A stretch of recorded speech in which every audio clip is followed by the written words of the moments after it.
আসছে আবহাওয়ার খবরের দিকে। উত্তরবঙ্গে খানিক শীত পড়লেও দক্ষিণবঙ্গের উষ্ণতা আবারও বেড়েছে।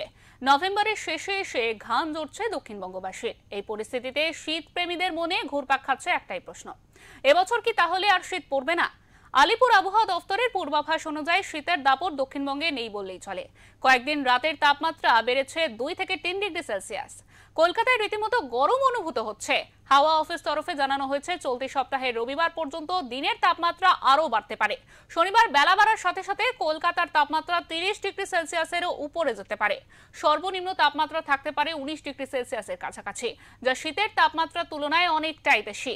আলিপুর আবহাওয়া দফতর জানাচ্ছে আগামী কয়েকদিনে দক্ষিণবঙ্গের তাপমাত্রা শুষ্কই থাকবে, তবে ভোরের দিকে ঘন কুয়াশায় ঢাকতে পারে একাধিক জেলা।